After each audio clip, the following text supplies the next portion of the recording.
वही विराज का फोन काटने के बाद उसके हाथ कप रहे थे। घर की ठंडी हवा भी माथे की टपकती बूंदों को रोक नहीं पा। उसने कांपती हुई आवाज में अपने बेटे से कहा, कर तो दिया है फोन उसने, मुझे पता नहीं कि वो आएगा। हरीश के फोन के बाद विराज के दिमाग में बहुत से ख्याल चलने लग गए थे। उसने अपने आप से बात करते हुए कहा, दादाजी ने मुझे मिलने बुलाया है, पर क्यों? इतने साल में उन्होंने मुझे आगे से फोन नहीं किया, फिर अब क्यों? विराज ने फोन की स्क्रीन को देखते हुए कहा, यह जरूर प्लानिंग है। क्या चल रहा है उनके दिमाग में? अंदर सानवी ने अपनी प्रेजेंटेशन स्टार्ट कर दी थी। विराज लॉबी की स्क्रीन पर सानवी को देख रहा था। सानवी स्टेज पर कॉन्फिडेंस के साथ खड़ी थी। चाहे वो अंदर से कितनी भी डरी हुई थी, मगर उसने ये अपने चेहरे पर जाहिर नहीं होने दिया था। तो स्क्रीन पर देखकर विराज ने अपने आप से कहा, तुम सिर्फ आसमान छूने के लिए बनी हो सानवी, और मैं हर हाल में तुम्हें उस आसमान तक पहुंचने में मदद करूंगा। सानवी ने अपना प्रेजेंटेशन स्टार्ट करते हुए कहा, आप सबने अब तक बहुत से आर्मी के ड्रेस के डिजाइन्स देखे हैं। नाउ सावीरा क्रिएशंस हमारे जवानों के लिए लेकर आया है एक नया रेवोल्यूशन, जिसका नाम है कवच। ये नाम सुनकर सामने बैठे पैनल के लोगों का इंटरेस्ट जाग गया था। विराज भी बहुत दिलचस्पी के साथ सानवी की प्रेजेंटेशन को स्क्रीन पर देख रहा था। सानवी ने अपनी अगली स्लाइड पर आकर कहा, ये कवच हमारे जवानों के लिए सिर्फ एक यूनिफॉर्म नहीं है, बल्कि ये हमारे जवानों का एक दूसरा शरीर है, जो अब उनका सबसे बड़ा हथियार होगा। सानवी की ये बात सुनकर सामने बैठे आर्मी के कर्नल बख्शी ने सानवी से कहा, मिस सानवी, ये कोई डिजाइन स्टूडियो नहीं है। आर्मी की यूनिफॉर्म का हिसाब जंग के मैदान में होता है। आपके ये फैशनेबल डिजाइन्स सियाचिन की बर्फ या जैसलमेर की आग झेल पाएंगे? बख्शी साहब का यह सवाल सुनकर हॉल में एकदम से सन्नाटा छा गया था। सानवी ने मुस्कुराते हुए कर्नल बख्शी से कहा, आपका सवाल बिल्कुल सही है सर। हमारा कवच इंसान के शरीर की गर्मी को 90% तक मास्क कर देता है। तो फिर चाहे सियाचिन की बर्फ हो या जैसलमेर की आग, हमारे जवान तक दोनों ही नहीं पहुंच पाएंगे। यह सुनकर सामने बैठे पैनल मेंबर्स एकदम चुप हो गए। विराज स्क्रीन पर बहुत ही खामोशी के साथ सानवी के हर मूवमेंट को देख रहा था। तभी विराज के साइड में बैठे एक बिजनेसमैन ने सानवी की तरफ इशारा करते हुए कहा, यह लड़की, इतनी छोटी सी कंपनी है इसकी, फिर भी प्रेजेंटेशन इतना पावरफुल कैसे है? तभी पैनल की दूसरी member Mrs Deshmukh, defence procurement head, उन्होंने अपना चश्मा एडजस्ट किया और स्ट्रिक्ट आवाज में सानवी से पूछा, कॉस्ट पर यूनिट क्या होगा? क्योंकि गवर्नमेंट बल्क ऑर्डर देगी तो अफोर्डेबिलिटी मैटर करती है। आखिरकार ये टैक्स पेयर्स का पैसा है। सानवी भी सवाल के लिए बिल्कुल तैयार थी। उसने नेक्स्ट स्लाइड को सामने लाते हुए कहा, मैम, स्केल पर प्रोडक्शन करने से हमारी मैन्युफैक्चरिंग कॉस्ट सिग्निफिकेंटली रिड्यूस होती है। अगर आप 50,000 यूनिट्स का ऑर्डर दें तो पर यूनिट कॉस्ट 4,200 आएगी, जो करंट मार्केट रेट से 35% कम है। क्वालिटी में कोई कॉम्प्रोमाइज नहीं होगा। पैनल मेंबर्स ने एक दूसरे की तरफ देखा। चेहरों पर सेटिस्फैक्शन का भाव था। फिर अचानक वहां तालियों की गूंज गूंजने लग गई। सब लोग खड़े हो गए। सब जोर जोर से क्लैप कर रहे थे। कुछ ऑफिसर्स सीटियां बजा रहे थे। Outstanding, that is what we need. Saanvi को यकीन नहीं हो रहा था। उसकी आंखों में आंसू आ गए थे, लेकिन ये खुशी के आंसू थे। उसके कानों में तालियां गूंज रही थी। कर्नल बख्शी खड़े हुए और प्राउड के साथ कहा, young lady, you have earned our respect today. Saanvi सबके सामने झुककर वहां से सीधा लॉबी में आ गई थी। लॉबी में सब लोग सानवी के लिए जोर जोर से तालियां बजा रहे थे। थोड़ी देर पहले जो आंखें सानवी का मजाक बना रही थी, वो सब अब सानवी के लिए जोर जोर से तालियां बजा रहे थे। सानवी के चेहरे पर उसकी खुशी साफ झलक रही थी।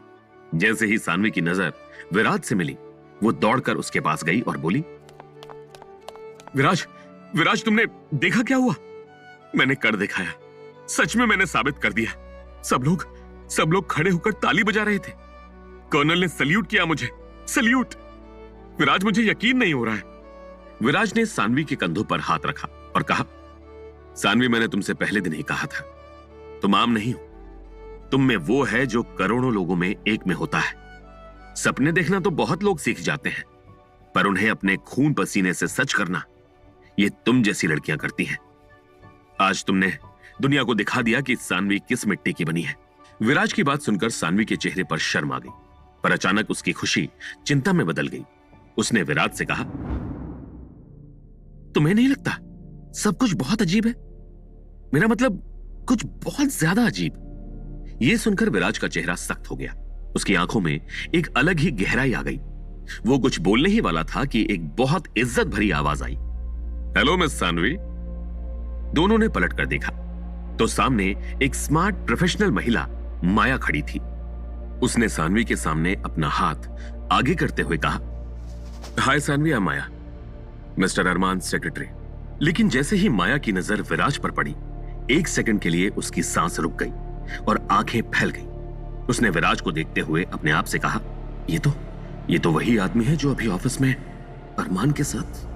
वो कुछ कहने ही वाली थी, उसके होंठ खुले और विराज को देखते हुए कहा, तुम तो।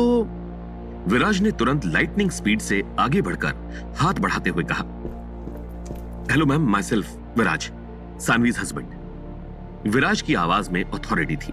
उसकी शक की आंखें और डोमिनेटिंग अथॉरिटी देखकर माया का ध्यान भटक गया। फिर उसने एकदम से सानवी की तरफ देखकर कहा, सानवी प्लीज मेरे साथ अंदर आइए, बोर्ड मेंबर्स आपसे पर्सनली बात करना चाहते हैं। सानवी माया के साथ केबिन में चली गई। वहां पर पूरे पैनल के सभी लोग मौजूद थे। माया ने सानवी को कंफर्टेबल लेदर चेयर पर बैठाया और सानवी के सामने एक कैटलॉग रखा।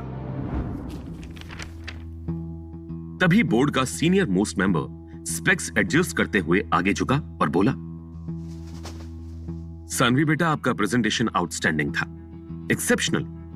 हमें आपका विजन, आपकी डेडिकेशन, आपकी प्रिपरेशन सब कुछ बहुत पसंद आया और इसीलिए हम चाहते हैं कि आप हमारे साथ ऑफिशियली काम करें। यह सुनकर सानवी ने नर्वस होते हुए कहा, थैंक यू सर। तभी माया ने सानवी के सामने सब बातों को क्लियर करते हुए कहा, सानवी, हम तुम्हारे साथ 5 साल का कॉन्ट्रैक्ट करना चाहते हैं। स्टार्टिंग ऑर्डर के लिए हम आपको 80 करोड़ एडवांस दे रहे हैं, plus manufacturing support, raw material subsidies और गवर्नमेंट बैकिंग। यह बहुत बड़ा प्रोजेक्ट है और बहुत सेंसिटिव भी। 80 करोड़? यह सुनकर सानवी की सांसें रुक गई। माया ने अपनी बात को दोहराते हुए कहा, हाँ मिस सानवी, 80 करोड़। हम आपको 50,000 हाईटेक मिलिट्री यूनिफॉर्म्स का ऑर्डर दे रहे हैं, प्लस रिसर्च एंड डेवलपमेंट के लिए एडिशनल फंडिंग। यह सिर्फ एक फेज है, अगर सक्सेसफुल रहा तो ऑर्डर्स और बढ़ेंगे। यह सुनकर सानवी के दिल की धड़कन तेज हो गई। उसने एक गहरी सांस लेकर कहा, सर मैं बहुत ग्रेटफुल हूं, पर सच्चाई यह है कि मैं इतना बड़ा ऑर्डर हैंडल करने के लिए अभी रेडी नहीं हूं। मेरे पास इतनी बड़ी टीम नहीं है, मैन्युफैक्चरिंग यूनिट छोटी है। इतना बड़ा स्केल मैं जरूर करूंगी, पर मुझे थोड़ा टाइम चाहिए सेटअप के लिए। यह सुनकर सभी बोर्ड मेंबर्स ने एक दूसरे की तरफ देखा। सानवी ने और हिम्मत जुटाते हुए कहा, क्या हम इस डील को मॉडिफाई कर सकते हैं? मे बी 20,000 यूनिट से स्टार्ट करें। मैं क्वालिटी पे कभी कॉम्प्रोमाइज नहीं करूंगी, ये मेरी गारंटी है। बस मुझे टाइम चाहिए अपनी टीम बिल्ड करने के लिए, प्रोडक्शन फैसिलिटी एक्सपैंड करने के लिए। सानवी की बात सुनकर कर्नल बख्शी ने मुस्कुराते हुए कहा, दैट्स स्मार्ट थिंकिंग बेटा, रियलिस्टिक अप्रोच। ठीक है, 20,000 units for first phase, 25 crore funding, 6 months का टाइमलाइन, क्वालिटी चेक्स हर स्टेज पर होंगे। डील? यह सुनकर सानवी की आंखों में चमक आ गई। उसका एक सपना सच हो रहा था। सानवी ने मुस्कुराते हुए कहा, deal, thank you so much sir, मैं आपको निराश नहीं करूंगी। अरमान मॉनिटरिंग रूम में स्क्रीन पर सब कुछ देख रहा था। जैसे ही सानवी केबिन से बाहर निकली, अरमान भी अपने रूम से निकला और डायरेक्टली माया के पास गया और बोला, मिस सानवी को कभी यह फील नहीं होना चाहिए कि हमने कोई एहसान किया है, समझी? यह प्योरली मेरिट बेस्ड सिलेक्शन था। उन्हें अपनी कैपेबिलिटी, उसकी प्रेजेंटेशन की वजह से मिला है यह कॉन्ट्रैक्ट। माया ने अरमान की तरफ देखा और कहा, श्योर, विद ड्यू रिस्पेक्ट, यह सिलेक्शन वाकई में मेरिट बेस्ड है। मैं आपको क्या, खुद डिफेंस मिनिस्टर के कहने पर भी यह नहीं करती। यह सुनकर अरमान कंफ्यूज हो गया। वो माया से कुछ पूछने जा रहा था कि तभी माया ने अरमान से पूछा, मुझे बस ये समझ में नहीं आ रहा कि आपने आज तक कभी किसी पर कोई फेवर नहीं किया, फिर आज क्यों? अरमान ने माया की बात का कोई जवाब नहीं दिया। वो बस सीसीटीवी की फुटेज में लॉबी की फीड में विराज को देख रहा था। अरमान से कोई जवाब नहीं मिलते देख माया ने दोबारा पूछा, अरमान मुझे ऐसा क्यों लग रहा है कि तुम किसी के डर की वजह से ऐसा कर रहे हो? उस वक्त भी तुम्हारी कुर्सी पर वो शख्स बैठा हुआ था, आखिर बात क्या है? माया का सवाल सुनकर अरमान ने उसकी तरफ देखा और कहा, यह सवाल तुम्हारी और मेरी दोनों की पे ग्रेड से बहुत ऊपर है माया। बस इतना जानो, अगर ये लड़की हमसे नाराज हो गई, अगर उससे तकलीफ पहुंची हमारी वजह से, तो जो ताकत इसकी पीठ पीछे खड़ी है, जो साया इसके अराउंड घूम रहा है, वो हमारी पूरी कंपनी को खत्म कर देगा। यह सुनकर माया का चेहरा सफेद पड़ गया। उसने अपने बॉस को कभी इतना डरा हुआ नहीं देखा था। उधर सानवी विराज के पास जाकर उछलकर उसके गले लग गई। उसने खुशी से झूमते हुए कहा, Viraj, I got the contract, 25 crore का। मुझे तो यह सब सपना लग रहा है विराज, एक कमाल का सपना। विराज ने सानवी के बालों में हल्के से हाथ फेरते हुए कहा, सपना नहीं, हकीकत है, तुम्हारी मेहनत का फल है। देखा, मैंने कहा था ना, तुम कुछ भी कर सकती हो। वो दोनों खुशी में एक दूसरे से बातें कर रहे थे। सानवी अपने प्लान्स बता रही थी, फैक्ट्री कहां लगाएगी, टीम कैसे बनाएगी। विराज मुस्कुरा रहा था, सुन रहा था। तभी अचानक एक तेज रोशनी सीधे आकर विराज के चेहरे पर पड़ी, तो तुरंत ही विराज का सोल्जर इंस्टिंक्ट जाग गया। उसने पलट कर देखा तो पीछे कोई नहीं था। सानवी ने विराज से पूछा, क्या हुआ विराज? विराज ने सानवी की तरफ देखकर कहा, अब तुम यही रहो, मैं 1 मिनट में आया। विराज दौड़कर उस डायरेक्शन में गया जहां से फ्लैश लाइट आई थी, पर जब वो वहां पहुंचा, वहां पर कोई नहीं था। सिर्फ जमीन पर एक बैग पड़ा हुआ था। विराज ने तुरंत उस बैग को उठाया। उस बैग में उसके अपने चेहरे की तस्वीरें थीं, अलग अलग एंगल से। विराज ने इन तस्वीरों को देखकर अपने आप से कहा, इसका मतलब कोई है जो चुपके से मुझे स्टॉक कर रहा है। इन तस्वीरों को देखकर लग रहा है कि वो कई महीनों से ऐसा कर रहा है। तभी सानवी भी पीछे से दौड़ती हुई आई, हाफती हुई, और विराज से बोली, विराज क्या हुआ, तुम ठीक तो हो? अचानक से ऐसे क्यों भागे? लेकिन विराज कुछ नहीं बोल पाया। उसकी आंखें उस बैग पर जम गईं। दिमाग तेज रफ्तार से कैलकुलेशंस कर रहा था। आखिर कौन था वो आदमी जो विराज की तस्वीरें ले रहा था? क्या यह तामिर का भेजा हुआ कोई आदमी था? क्या विराज इन तस्वीरों के पीछे की वजह को जान पाएगा? क्या होगा जब सानवी के इस कॉन्ट्रैक्ट की खबर उसके परिवार तक पहुंचेगी? आखिर क्यों बुलाया था हरीश ने विराज को मिलने? इन सब सवालों के जवाब जानने के लिए सुनिए अगला एपिसोड, सिर्फ पॉकेट एफएम ऐप पर।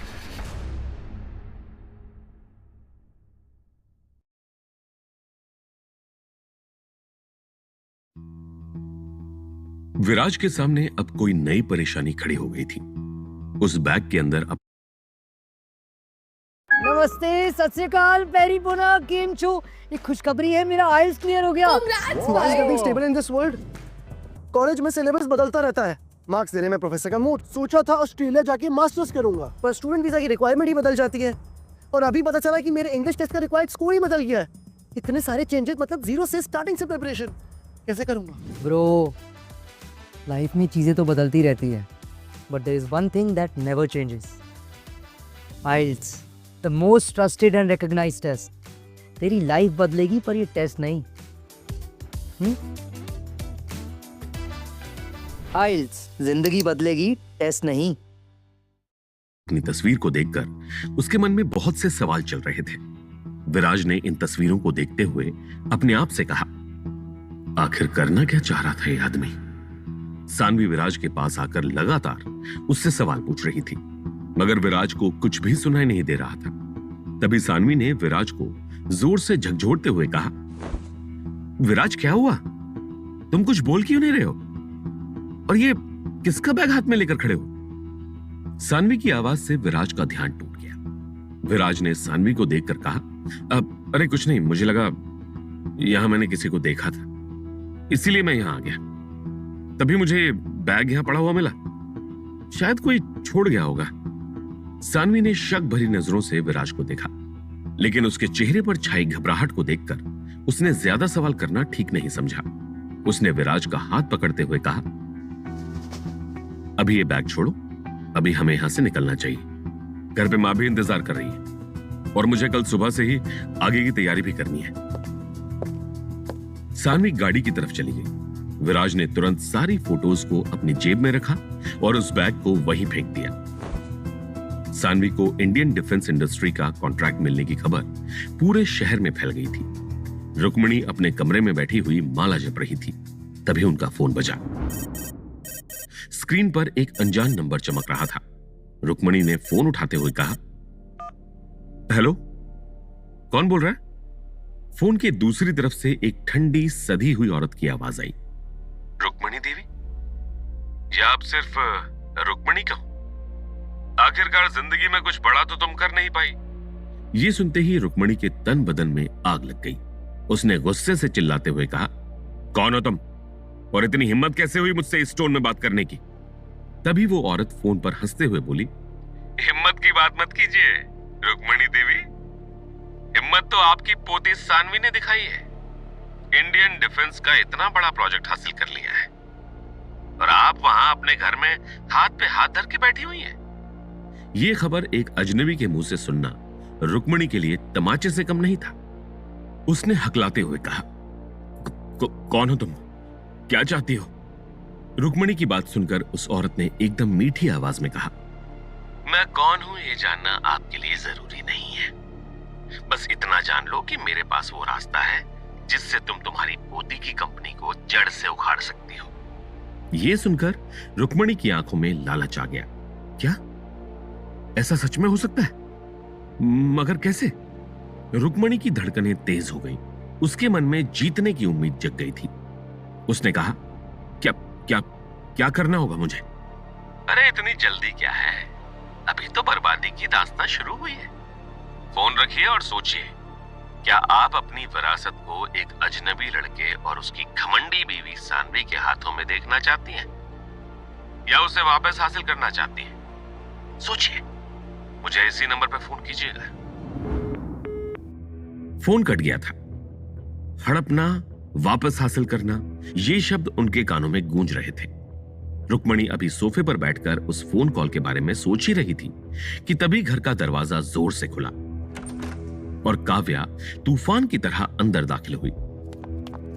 उसका चेहरा तमतमाया हुआ था, आंखें गुस्से से लाल थीं। उसने चीखते हुए रुक्मणी से कहा, दादी सब खत्म हो गया, पूरा शहर बात कर रहा है। सावीरा क्रिएशंस ने इंडियन डिफेंस इंडस्ट्री का प्रोजेक्ट जीत लिया है।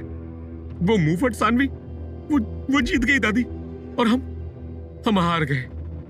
रुक्मणी ने काव्या के सर पर हाथ फेरते हुए कहा, हम अभी हारे नहीं हैं, तू चिंता मत कर। काव्या की आवाज में आंसू और गुस्सा दोनों था। उसने रोते हुए कहा, क्या जरूरत थी आपको उस विराट से पैसे लेने की? अब क्या करेंगे हम लोग? वो सानवी, वो हमें फूटी कौड़ी नहीं देगी। रुक्मणी ने काव्या की आंखों में घूरते हुए उससे कहा, जब सीधी उंगली से कुछ हासिल ना हो ना, तो उंगली टेढ़ी नहीं, उंगली काट देनी चाहिए। काव्या रुक्मणी की बात को समझ नहीं पाई थी। उसने रुक्मणी से पूछा, मतलब? रुक्मणी ने फोन की तरफ देखा और मुस्कुराते हुए कहा, मतलब मेरे पास एक ऐसा इक्का है जो हमारी इसमें मदद कर सकता है, जो सानवी को उसकी असली जगह दिखा सकता है। यह बोलकर रुक्मणी ने अपना मोबाइल उठाया और फिर वही अननोन नंबर डायल किया और सख्त आवाज में कहा, मैं तैयार हूं तुमसे मिलने के लिए। मैं तुम्हें मेरे घर का एड्रेस भेज रही हूं, आज रात ही हम मिलेंगे। रुक्मणी की इस खतरनाक साजिश से अनजान विराज और सानवी अपने घर की तरफ जा रहे थे। सानवी अपने फोन पर अपने कुछ नोट्स को देख रही थी। तभी उसने विराज की तरफ देखा, जो कि अपने ख्यालों में डूबा हुआ था। उसने विराज को इतना परेशान देखकर उससे पूछा, क्या हुआ विराज, सब ठीक तो है ना? तुम ऐसे परेशान क्यों लग रहे हो? विराज ने सानवी की बात सुनकर मुस्कुराने का नाटक करते हुए कहा, अरे नहीं, ऐसा कुछ नहीं है, बस ऐसे ही कुछ सोच रहा था। सानवी ने विराज को थैंक यू बोलते हुए कहा, विराज मुझे अभी भी यकीन नहीं हो रहा है, और ये सब तुम्हारी वजह से मुमकिन हुआ। अगर तुम उसमें वो सब टेक्निकल चीजें ऐड नहीं करते ना, तो ये प्रोजेक्ट मुझे कभी नहीं मिलता। So thank you. विराज के चेहरे पर उसकी उलझन साफ दिख रही थी। सानवी ने विराज का मूड चेंज करने के लिए उससे कहा, एक काम करते हैं विराज, आज तुम, मैं और माँ कहीं बाहर खाने के लिए चलते हैं, इस नए प्रोजेक्ट की खुशी में। एक छोटा सा सेलिब्रेशन भी हो जाएगा। सानवी की बात सुनकर विराज ने उससे कहा, नहीं सानवी, अभी आज मुझे कहीं जाना है, मैं तुम्हें घर पे छोड़ के सीधा आ जाऊंगा। यह सुनकर सानवी की बोहें तन गई। उसने विराज से कहा, मगर कहां? इतनी रात गए, अब किससे मिलने जाना है तुम्हें? इससे पहले कि विराज कुछ कहता, विराज का फोन बज उठा।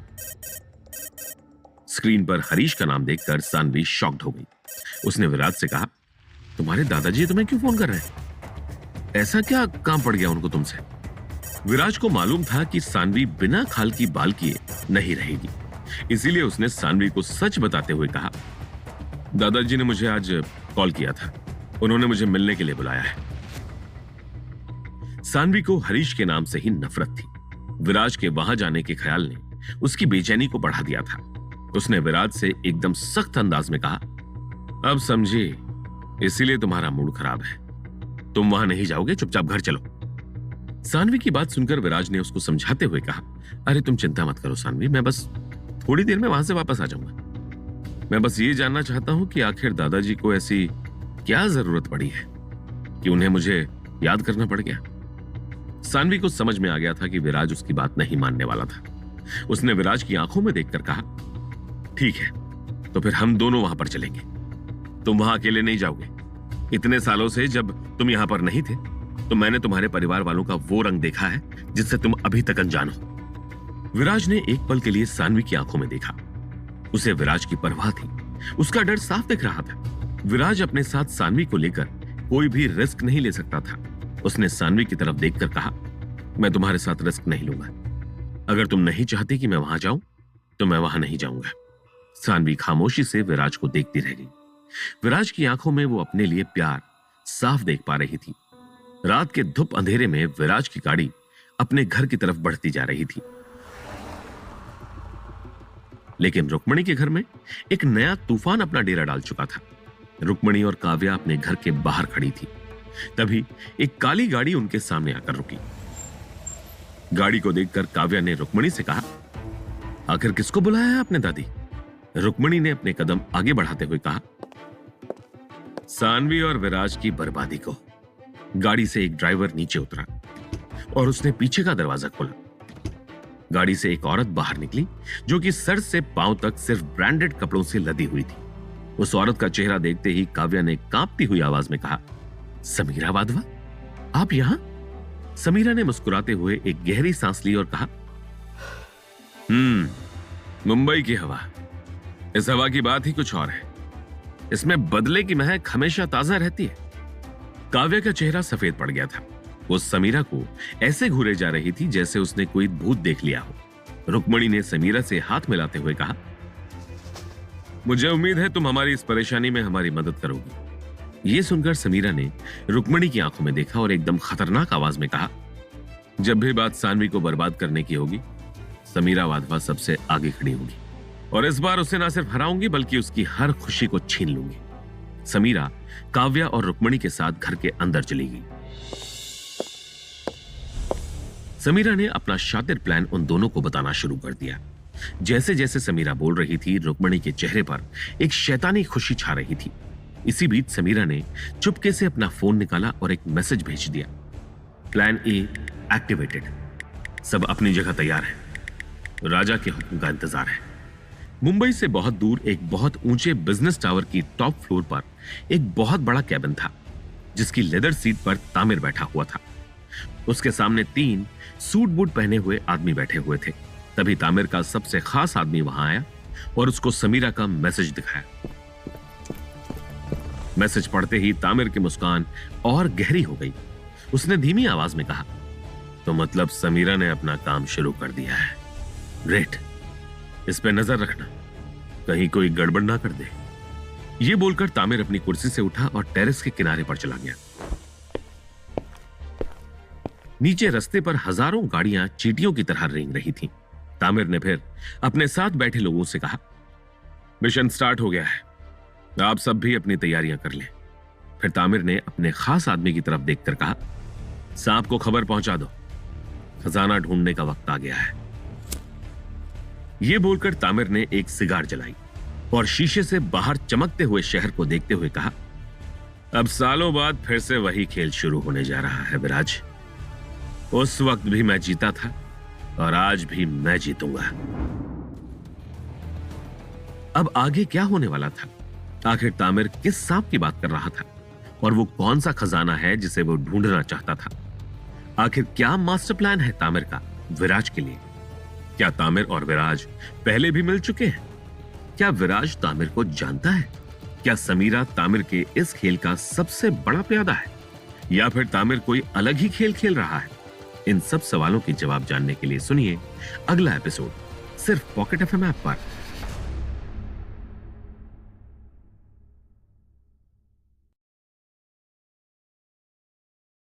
सर, एक इंस्पेक्टर और उनके साथ सूट बूट पहने दो वकील खड़े थे।